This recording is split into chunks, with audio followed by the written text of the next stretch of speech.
Good morning students, मधु science classes में आपका स्वागत है। अपना टॉपिक चल रहा है मौलिक अधिकार, नीति निर्देशक तत्व कंप्लीट हो गए हैं और मूल कर्तव्य शुरू करेंगे। ये जो मूल कर्तव्य हैं इनका उल्लेख मूल संविधान में नहीं किया गया था, बाद में संशोधन किया गया और संशोधन के तहत इन मूल कर्तव्यों को संविधान में ऐड किया गया है।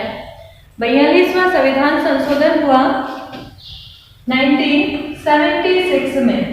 इसके तहत ये संविधान संशोधन या जो मूल कर्तव्य हैं इनके लिए सिफारिशें सरदार स्वर्ण सिंह समिति की सिफारिशों के आधार पे 42वें संविधान संशोधन 1976 में 10 मूल कर्तव्य संविधान में जोड़े गए।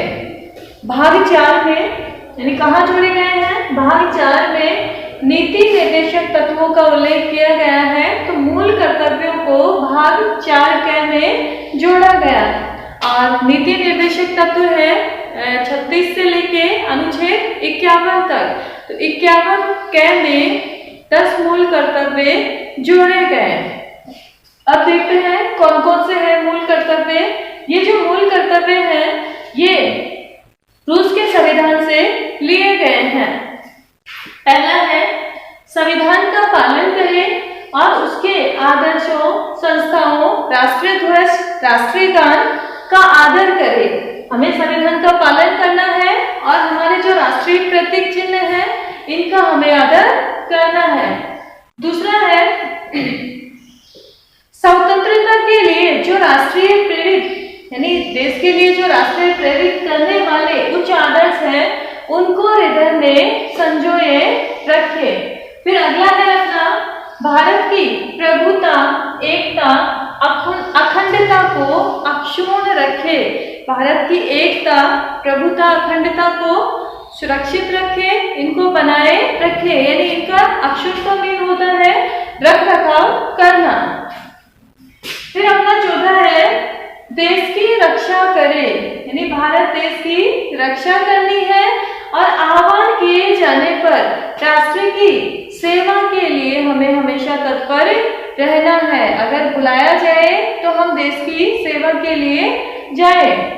अगला है अपना भारत के लोगों में समरसता और समान भ्रातृत्व की भावना का निर्माण करे, यानी भारतीय लोगों में ऐसी भावना होनी चाहिए कि सभी जो भ्रातृत्व है या भाईचारे की भावना सब में होनी चाहिए। आगे है अपनी भारत की समन्वित संस्कृति की गौरवशाली परंपरा का महत्व समझे। तो संस्कृति क्या होती है? खान पान, पहनावा, बोलचाल, वेशभूषा, ये सब क्या है? हमारी संस्कृति है। तो भारत की संस्कृति विविध प्रकार की है। पूरे भारत में एक जैसी संस्कृति नहीं है। उत्तर में जाएंगे अलग है, दक्षिण में जाएंगे अलग है, पूर्व में अलग है, पश्चिम में अलग है, खान पान सबका अलग है, पहनावा अलग है, बोलचाल अलग है, रहन सहन सबका अलग है। फिर भी हम कहीं जाके रहते हैं, उत्तर वाले दक्षिण में जाके निवास करेंगे तो धीरे धीरे वहां के लोगों की संस्कृति अडॉप्ट कर लेंगे। रहन सहन वैसा हो जाएगा, खान पान हो जाएगा, पहनावा वैसा हो जाएगा, बोलचाल भी वैसा हो जाएगा। वो लोग भी यहाँ की अडॉप्ट कर लेंगे, यानी यहाँ के लोग किसी भी देश के किसी भी कोने के लोग अगर कहीं जाके रहते हैं तो धीरे धीरे वहाँ की संस्कृति को अपना लेते हैं। संस्कृति स्टेबल नहीं है, स्थिर यानी ट्रांसफर होती रहती है। एक पीढ़ी से दूसरी पीढ़ी को संस्कृति हस्तांतरित होती रहती है। तो हमारी जो संस्कृति है इसकी गौरवशाली परंपरा को हमें समझना है, एक दूसरे की संस्कृति को हमें अपनाना है। आगे है यानी प्राकृतिक पर्यावरण के बारे में भी दिया हुआ है। प्राकृतिक पर्यावरण में वन, झील, नदियां, वन्य जीवों की हमें रक्षा करनी है तथा प्राणी मात्र के प्रति भी हमें दया भाव रखना है। सभी मनुष्यों के प्रति हमें दया भाव रखना है और वन है इनकी कटाई नहीं करनी है, झीलें हैं, नदियां हैं, इनको हमें गंदा नहीं करना है, वन्य है वन्य जीवों को भी हमें संरक्षण प्रदान करना है। ये हमारे मौलिक मूल कर्तव्यों में लिखा हुआ है।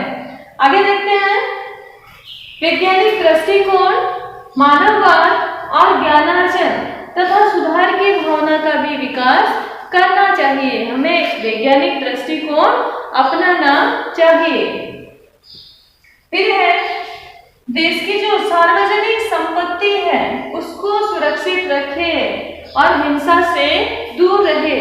सार्वजनिक संपत्ति का मीन हो गया जिसपे सभी उस समुदाय के सभी लोगों का अधिकार होता है, किसी विशेष का अधिकार नहीं होता है।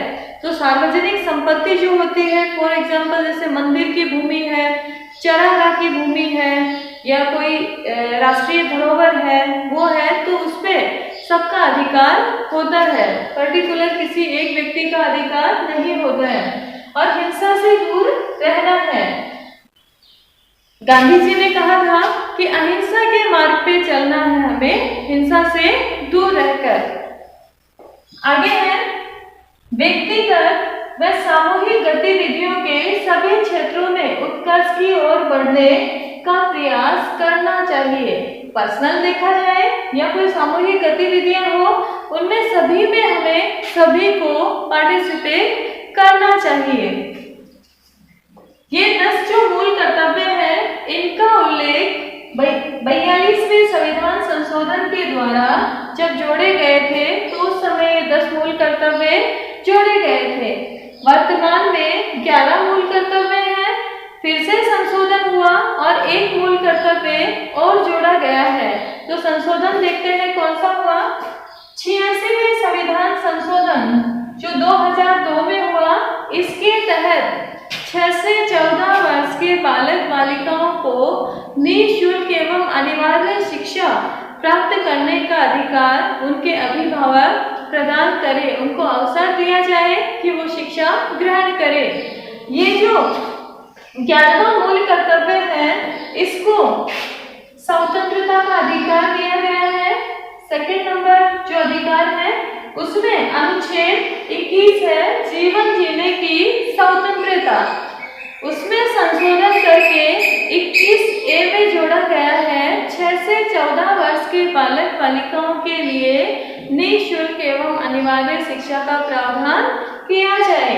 तो अगर क्वेश्चन पूछा जाए कि कौन सा हमारा मूल कर्तव्य है जिसको मौलिक अधिकारों में भी ऐड किया गया है, तो 11वां मूल कर्तव्य है, 86वें संविधान संशोधन के द्वारा हुआ और मूल कर्तव्य में जोड़ा गया। इसको स्वतंत्रता के अधिकार अनुच्छेद 21A में भी जोड़ा गया है। अब इसको याद कैसे करें? मूल कर्तव्यों को दो का जोड़ा बना के हम याद कर सकते हैं। पहला देखिए, संविधान का पालन और उसके आदर्शों, संस्थाओं, राष्ट्रीय ध्वज, राष्ट्रीय गान का आदर करना है। दूसरा आ गया, आदर्शों को हृदय में संजोए रखना है। दोनों सेम से है। फिर है, प्रभुता, एकता, अखंडता को अक्षुण्ण रखें और देश की रक्षा करें। आह्वान किए जाने पर हमें तत्पर रहना चाहिए। ये दोनों है समरसता और समान भ्रातृत्व, समन्वित संस्कृति। इन दोनों को एक साथ याद कर सकते हैं। फिर है, प्राकृतिक जो पर्यावरण है उसके बारे में दिया हुआ है।